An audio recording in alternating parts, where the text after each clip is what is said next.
Amis de l'Osaïo Télévision, bonsoir. Ravi de vous retrouver pour cette édition du 13h. Au sommet, Ezekias Biao, candidat du 2e arrondissement de Parakou pour les prochaines élections municipales, a procédé au lancement de son œuvre intitulée Notre vision pour Parakou ce vendredi. À l'international, de l'Afrique à l'Europe de l'Est, en passant par l'Amérique latine, Washington ajuste à la fois sa diplomatie, son rôle dans les conflits et sa politique de sanctions. En sport, pris en conférence de presse, le sélectionneur national Kenneth Rohr affiche sa confiance avant l'entrée en liste des Guépards. Les détails dans quelques instants.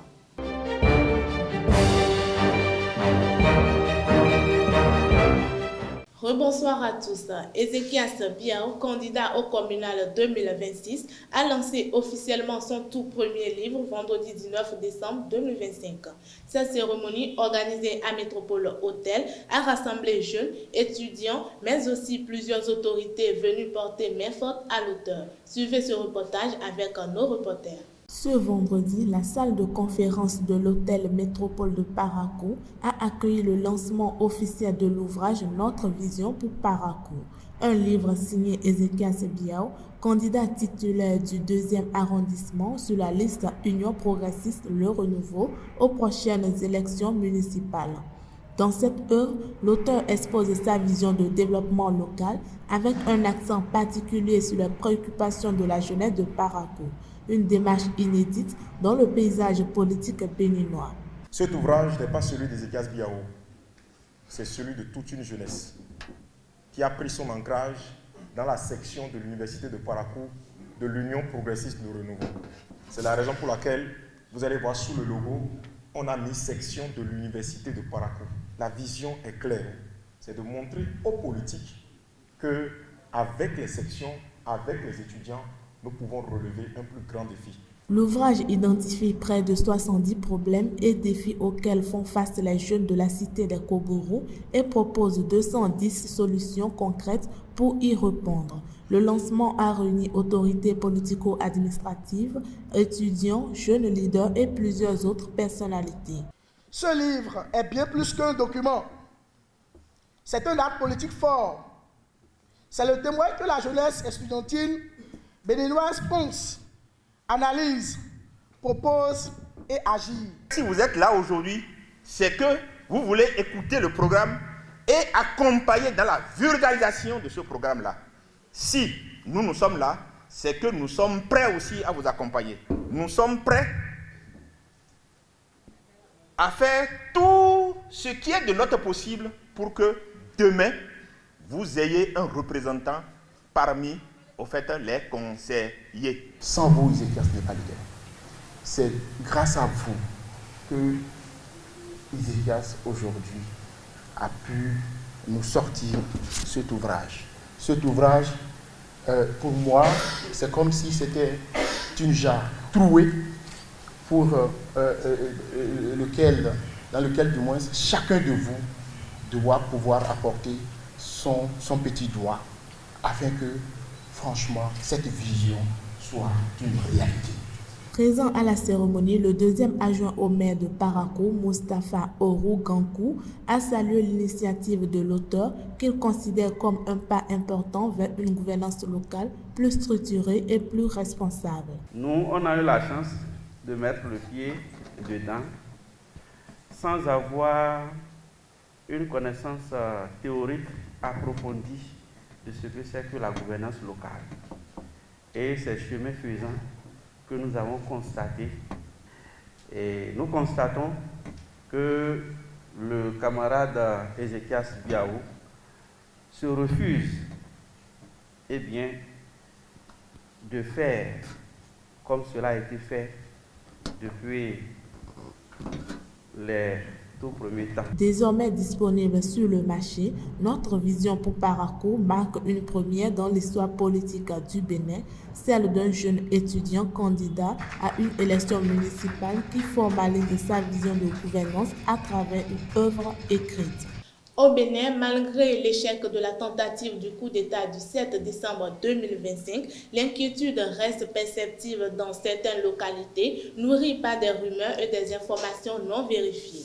Pour rassurer les populations et rétablir la confiance, le ministre conseiller chargé de la Défense et de la Sécurité, Rachidi Gbadamassi, est allé à la rencontre des autorités traditionnelles. À Niki, la cour impériale et les têtes couronnées du Barutem ont été appelées au calme et à l'unité nationale. Reportage avec Elvi Kumbetoro et Mouidine Lawani. Ce vendredi, une rencontre décisive entre autorités politiques et traditionnelles a lieu dans la cité du Barutem. Organisée par le ministre conseiller Rachidi Gbadamassi, cette séance d'échange a pour objectif de mettre la lumière sur les événements survenus le dimanche 7 décembre dernier et d'apporter plus d'éclaircissements sur les faits. Pour l'occasion, l'empereur de Niki, Sa Majesté Sero Toru Tukosari, a réuni les rois Batombu, Bo et Peul dans son palais sacré. Un cadre symbolique où, selon la tradition, la vérité ne saurait être travestie. Ici, c'est un lieu sacré. C'est un lieu de vérité. C'est un endroit où on ne dit pas n'importe quoi. C'est un endroit où on ne fait pas n'importe quoi. Parce que ici, nous ne sommes pas seuls. Il y a les grands empereurs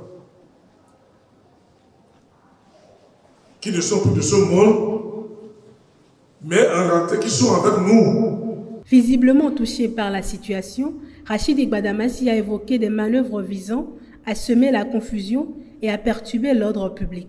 La stratégie des putschistes consiste à neutraliser les hauts gradés de l'armée, ceux qui occupent des postes stratégiques et des postes de commandement,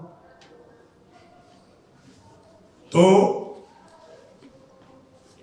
le général de corps d'armée, Bada, qui a été victime des attaques après le chef d'état-major des armées, le général Issa et le colonel Gouverneur Faisou.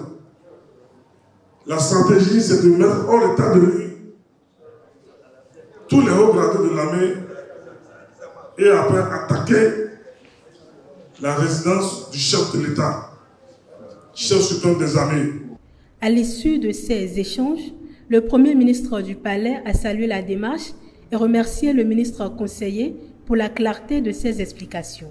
Si Palais écoutait bien que les réseaux sociaux, on serait en train de commenter autrement. Et avec les explications du ministre conseiller, tout le monde est satisfait. Porte-parole de l'empereur, le Sénat Douirou, a également fait savoir que Sa Majesté condamne fermement ces actes, réaffirmant son attachement à la paix, à l'unité nationale et son soutien au président Patrice Talon. L'empereur a prié très sincèrement en disant lui-même et toute sa cour et les têtes couronnées de l'Empire qui sont réunies ici aujourd'hui condamnent très sévèrement ce qui vient de se passer. Mettre en trouble le pays, mettre en guerre tout le pays n'est pas une bonne chose. Nous condamnons très profondément cet acte. L'empereur et toutes les têtes couronnées de son empire réitèrent leur soutien au gouvernement, aux membres du gouvernement du président Talon, à toutes les institutions et nos forces armées du Bénin. Le maire de Niki a pour sa part salué l'initiative, estimant qu'elle a permis de rassurer les populations. Je voudrais dire sincèrement merci au ministre conseiller et toute sa délégation. Merci d'avoir passé à nous. Merci d'avoir amené la lumière alors qu'il y a les ténèbres, au milieu des ténèbres. Aujourd'hui, tout le monde est éclairé et tout le monde, aujourd'hui, à partir de ce soir, peut se tenir tranquille. À travers cette rencontre, le gouvernement réaffirme sa volonté de préserver la stabilité nationale. Je rassure depuis qui appelle le chef de l'État, chef du gouvernement, que le Bénin est en sécurité. Le président de la République l'a déjà dit, les Béninoises et les Béninois peuvent vaquer librement à leur activité. La situation est complètement sous contrôle. La situation est maîtrisée. À l'issue de la réunion, l'empereur a maintenu les rois en concertation afin qu'ils relaient, chacun dans leur localité, les informations justes et vérifiées. En cette période de fête de fin d'année, le ministère de la Défense nationale réitère son engagement continu envers les familles des militaires décédés en mission commandée. Sous l'impulsion du ministre Alain Fortuné Noati, cette initiative solidaire vise à offrir réconfort et soutien aux enfants de ces soldats tombés au combat. Cette cérémonie s'est tenue ce lundi 22 décembre 2025 à Abomey-Calavi. Avant Cotonou et Abomey-Calavi, la délégation ministérielle avait déjà visité plusieurs villes dans le nord du pays, dont Djougou, Parakou, Natitengu, dans le cadre de la même initiative. Le ministère des Enseignements maternels et primaires a mis en place une commission chargée de corriger les copies du test de sélection des aspirants au métier d'enseignant AME. Cette décision a été annoncée dans une note de service datée du 19 décembre 2025. Les membres de la commission de correction autant pour moi sont convoqués pour le mercredi 24 décembre 2025 à 8h au lycée Koulibaly de Cotonou et au collège d'enseignement général Sainte Rita. À l'international, au Nigeria, Washington a procédé au rappel de son ambassadeur au poste au Nigeria, Richard Miles. Cette décision s'inscrit dans un vaste remaniement diplomatique touchant plus d'une vingtaine de pays à travers le monde, dont 15 sur le continent africain. Officiellement, il s'agit d'une réévaluation de la présence diplomatique américaine. Le département d'État confirme que les ambassadeurs rappelés pourraient se voir attribuer de nouvelles affections à Washington pour poursuivre leur carrière. Sur le dossier ukrainien, les États-Unis tentent de maintenir leur rôle central dans les efforts diplomatiques. Les discussions organisées à Miami entre les délégations russes et ukrainiennes ont été saluées par l'envoyé spécial de la Maison-Blanche comme productives et constructives. Une appréciation nuancée par le vice-président James David Vance qui rappelle que malgré certains progrès autant pour moi, aucune issue n'est encore garantie. Sur le terrain, la Russie a multiplié les incursions dans les zones frontalières de Kharkiv et de Soumy, dans des régions dites grises où ni Moscou ni Kiev n'exercent un contrôle total. En Amérique latine, Washington continue de privilégier une stratégie de pression maximale à l'égard du Venezuela. Après avoir intercepté un deuxième pétrolier dans les Caraïbes, les États-Unis poursuivent dimanche 21 décembre 2025 un troisième navire. Les autorités vénézuéliennes dénoncent un acte de piraterie navale, d'autant plus que le tanker intercepté ne figurait pas sur la liste des entités sanctionnées par le Trésor américain. Une raison de ce blocus est de mieux contrôler la production pétrolière vénézuélienne.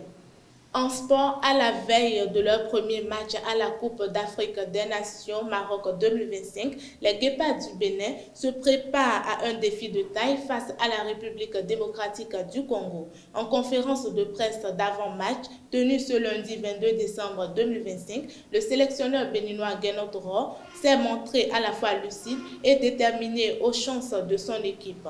Logés dans le groupe D, les Guépards du Bénin feront leur entrée en compétition ce mardi 23 décembre 2025 à 13h30 heure de Cotonou face aux Léopards de la RDC. Enfin, la Fédération internationale de football association FIFA a rendu public ce lundi 22 décembre 2025 son dernier classement de l'année. Le Bénin y figure à la 92e place au niveau mondial, une position inchangée par rapport aux précédentes publications. Sur le plan international, l'Espagne demeure en tête du classement mondial, suivi de l'Argentine. Le Maroc, pays hôte de la CAN 2025, occupe la 10e place sur le plan international. Mesdames et messieurs, c'est tout pour aujourd'hui. Merci de m'avoir suivi et à la prochaine.